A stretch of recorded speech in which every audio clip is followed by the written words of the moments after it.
출애굽기 20장 18절로 26절을 보겠습니다. 28절입니다. 뭇백성이 우레와 번개와 나팔 소리와 산의 연기를 본지라 그들이 볼 때 떨며 멀리 서서. 이게 뭐 하나님이 임재하실 때 나타나는 게 여기 구약 성경에 늘 보고로 보면 어떻게 나타났어요? 모세에게 나타났을 때도 그렇고 불이 있어요 이제. 그리고 우레와 번개와 빽빽한 구름 이런 것들이 있죠. 지진이 있었고. 그런데 여기 우리가 이제 하나 더 여기 볼게 18절에 보면 나팔 소리 이렇게 나오죠.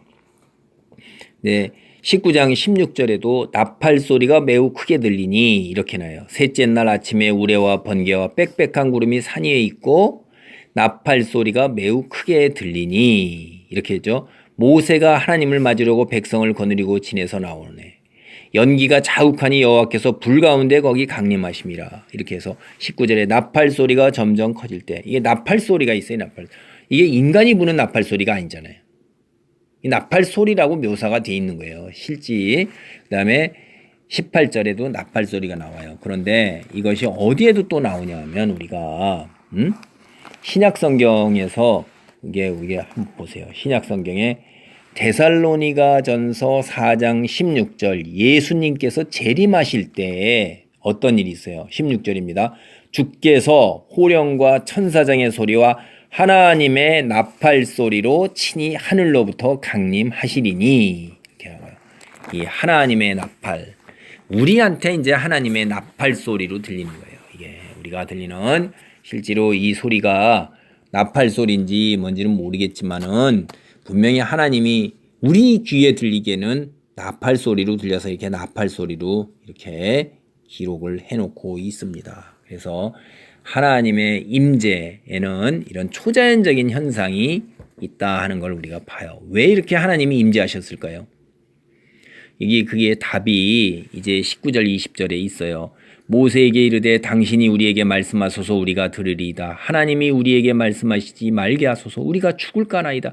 이 하나님에 대한 호기심으로 이 백성들은 막 하나님께 무척 들이대고 나아가는데 또 막상 하나님이 임재하시고 나면 그 다음에는 이 초자연적인 현상으로 인해서 어떻게 되죠?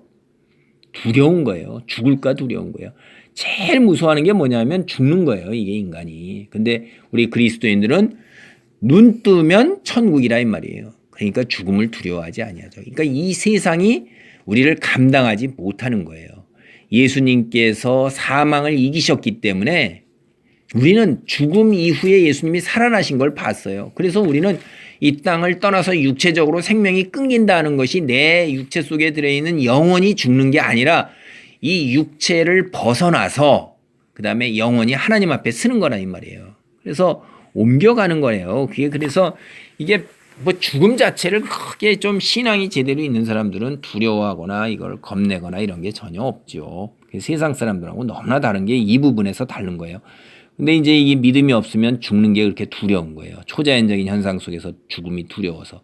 그러니까 20절에 모세가 백성에게 이르되 두려워하지 말라. 하나님이 임하심은 하나님이 왜 이 땅에서 이렇게 임하셔요? 모세에게 나타나고 이스라엘 백성에게 나타나는 것은 너희를 시험하고 너희로 경외하여 범죄하지 않게 하려 하심이라.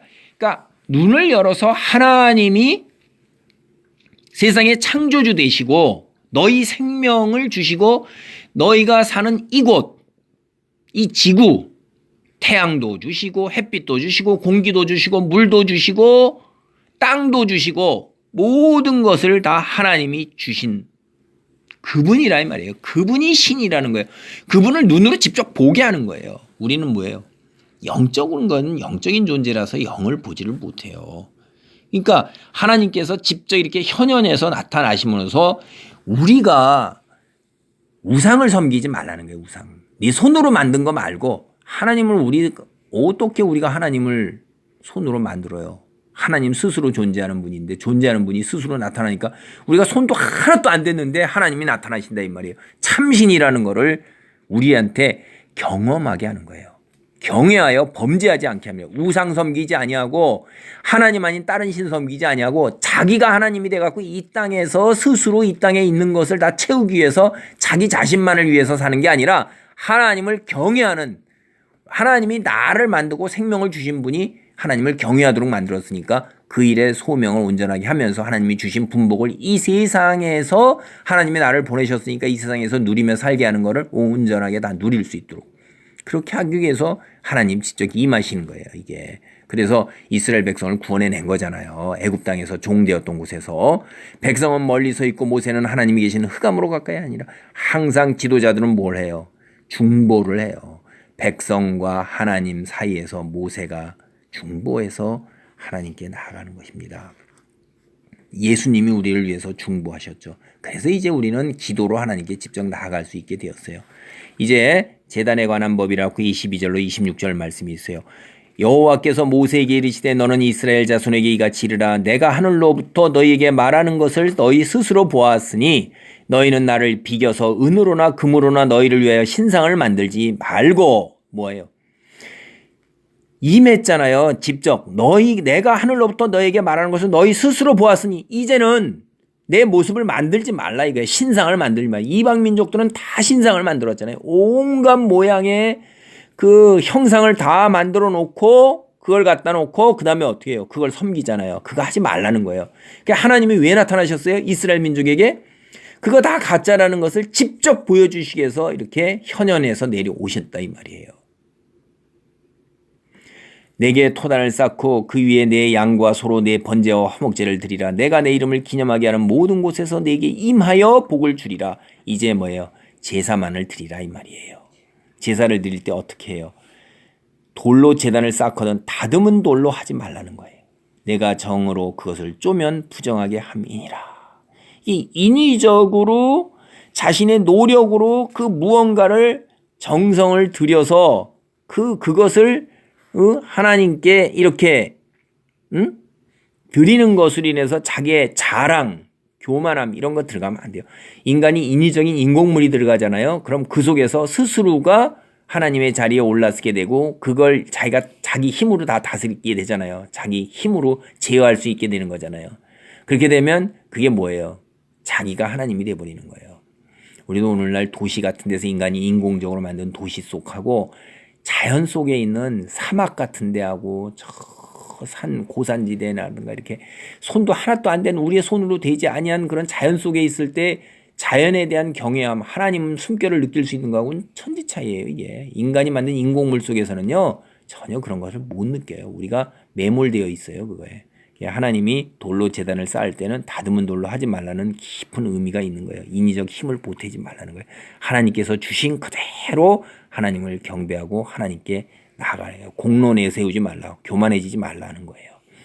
그 다음에 우리는 하나님께 대한 예의 범절을 다 지켜야 돼요. 우리가 층계로 제단 위에 오르지 말 때 하체가 그 위에 드러날까 함이라. 다른 사람 모든 보는 것에서 우리의 부끄러움과 수치를 드러내서는 안 되는 거예요. 그래서 가릴 것은 가리고 그다음에 행동을 바르게 할 것은 바르게 해야 되는 거예요. 그래서 눈으로 우리가 보지 아니하고 가릴 것은 가리도록 하는 것들이 우리의 정성 하나님께 대한 것을 제대로 나타내는 것이라는 것을 얘기를 해요. 오늘날 이런 것도 우리가 한번 잘 생각을 해봐야 돼요. 이게 깊이 생각할 부분이 많아요. 이게 우리가 어쨌든 이 생각할 부분이 많은데 얘기하기가 참 그렇고요. 하나님이 임하신 것은 우리가 범죄하지 않게 하려고 그런 거예요. 하나님이 오늘 제가 다른 곳에도 말했죠. 성경 말씀으로 우리에게 나타나셨죠. 말씀이 곧 육신이 되어 오신 분이 예수님이세요. 말씀이 곧 말씀 그대로 우리에게 다 주신 것이 성경이 하나님이라 이 말이에요. 말씀으로 지금 하나님이 계시는 거예요. 이게 제가 이 부분은 예전에도 얘기를 했어요. 말씀 그 자체가 바로 하나님이라고. 그래서 이 말씀을 가지고 있는 것 이것이 왜 우리에게 이 말씀을 주셨을까? 범죄하지 아니하고 하나님을 경외하는 자리에 있도록 하기 위해서 성경 말씀을 주신 거예요. 성경 말씀 깊이 깨닫고 가까이 하고 하면서 하나님 말씀 안에 머무는 이런 큰 은혜와 축복을 누리기를 바랍니다. 아멘.